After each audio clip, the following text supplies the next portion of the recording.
PA wrist? Where's your centering for a PA wrist? Mid-carpal area, yes.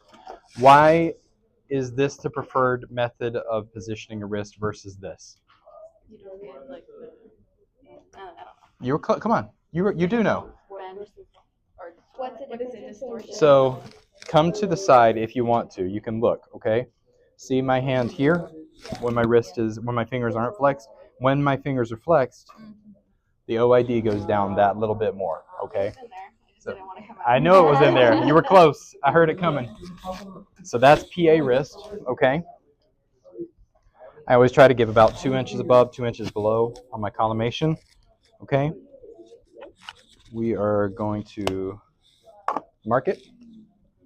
And just in case, I'm going to check with Mr. Ubaldi because we did it last year. Ulnar deviation, hand flat, angle the hand toward the ulna. Hence why it's called ulnar deviation, okay? So that's ulnar deviation there, okay? Oblique wrist, 45 degrees, same as every other oblique of the hand and the fingers, okay? Lateral wrist, I hit my laterals on everything a little bit harder. I'm a little more specific with these because it is important that we are perfectly true lateral, okay? So to get a lateral wrist, I want everybody to take your opposite hand, feel the ulnar styloid process, it's that round knobby thing here. Feel the radial styloid process here, it's that round knobby thing here. You want to make sure your fingers are lined up. If they are truly lined up and the wrist is truly lateral, the hand will be kind of obliqued out, okay? So that is a true lateral wrist, okay? Make sure those are lined up. You can kind of bring that collimation in just a hair more, okay? Cool, cool? Easy peasy? Elbow, even easier. Forearm, I'm so sorry, I did forget the forearm.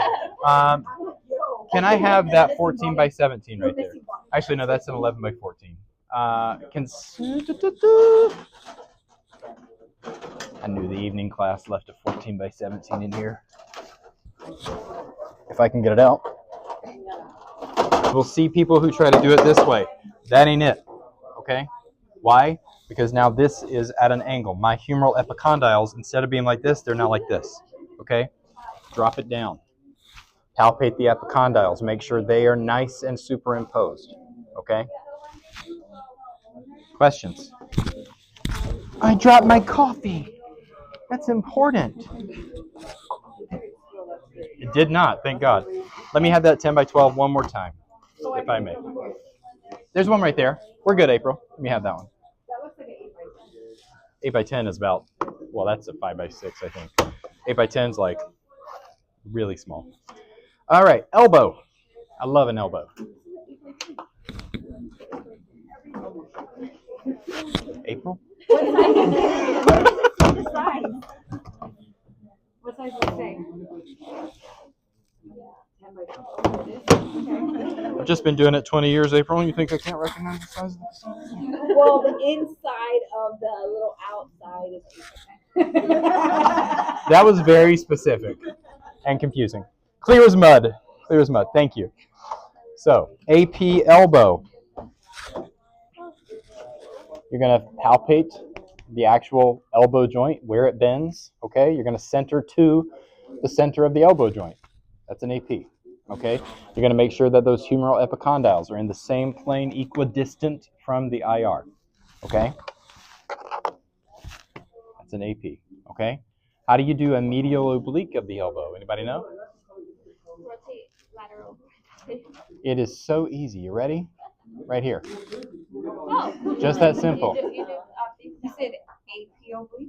This is a AP medial oblique, okay? Medial. Yeah, that's what I meant to say. So if you want, you can come and feel the difference. It's insane that such a small movement makes such a big difference, but my elbow is AP now. Top of my elbow is nice and flat, okay? And when I turn my hand over, 45 degrees, okay? You get the monkey's face, and the radius does cross over the ulna, okay? For a lateral oblique, you want to have them kind of scooch this way a little bit, put their elbow down as though they're doing an AP, rotate their body over, okay? 45 degrees now this way. This is going to open up that proximal radio-ulnar articulation so you can see in between the bones, okay? The medial oblique is also the only view that shows the coronoid process completely unobstructed, okay?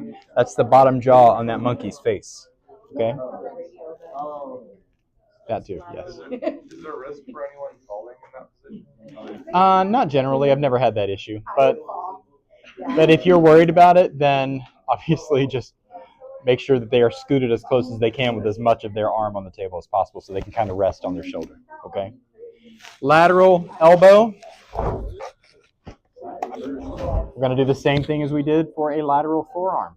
We're going to get the upper part of the arm as flat and in contact as we can. We're going to get that wrist nice and lateral. That ain't it, okay? This is it.